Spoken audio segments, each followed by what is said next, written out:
Well, I think depending on what sort of writer you want to be, of course, you can't do better than looking at some very good Hitchcock pictures, I think. And not simply because they're thrillers or mysteries or whatever you want to call it. It's how to tell the story.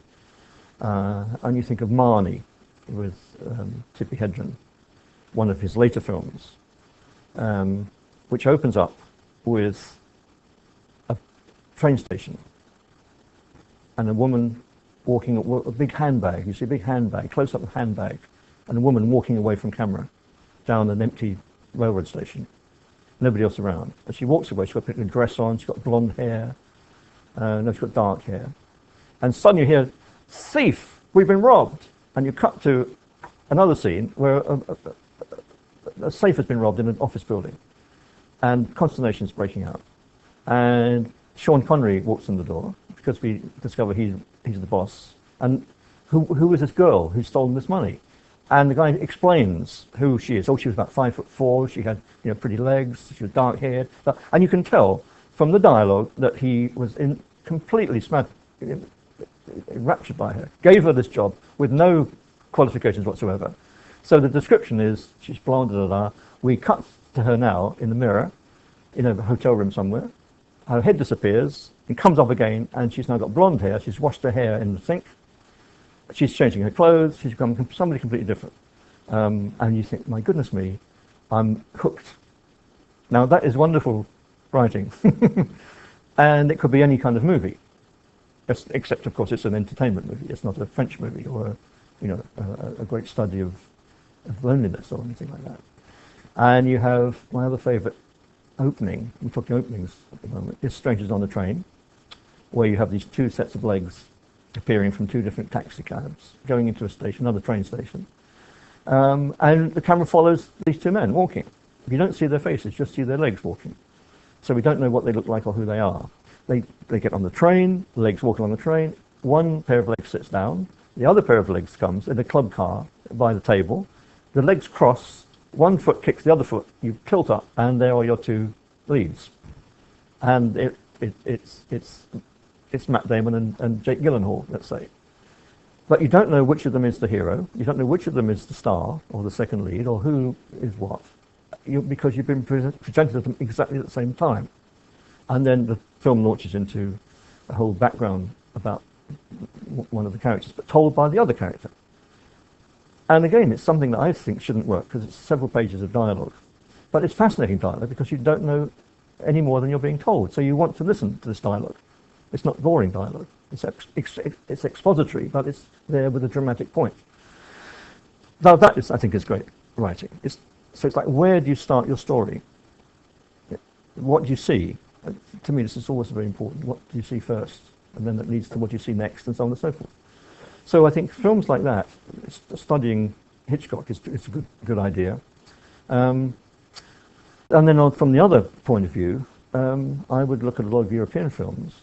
And I would look at, there's a wonderful film called Le Goût des Autres, The Taste of Others, quite recent, directed by Agnes Jaoui, a female director, who'd written it with her husband at the time, who plays the lead role in it.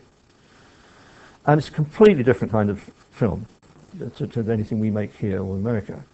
But it's a wonderful piece of insight into characters' lives, feelings. It's about a businessman who's told he ought to learn English, French businessman, if he wants to deal with the Japanese. So he goes through English classes with a woman, and he can't get on with her at all. Doesn't like the way she's teaching, and gives up on it. Then he and his wife go to see a local theatre. They're doing a Racine play. And he says, oh no, not blank verse, which is marvelous. You wouldn't get this in this country or in America. Anyway, and he falls in love with the actress. But it turns out she is the woman who's been trying to teach him. And so he has to move in to their set. And of course they're bohemians, they all drink in the cafe, they're painters, other people there. And he muscles in on them. They're very gauche, and doesn't seem to realize that they're playing him for a fool. But they're not really, they're kind of taken in by him. And you get his story, you get the story of his bodyguards, there's a whole range of characters, kind of like an Altman film, in the sense that there are different story perspectives. But it's all done in a much more organic way. It doesn't appear to have any particular point, except the fact that lives intersecting and connecting, and eventually coming up with the fact that these two opposites need each other, right at the very, very end.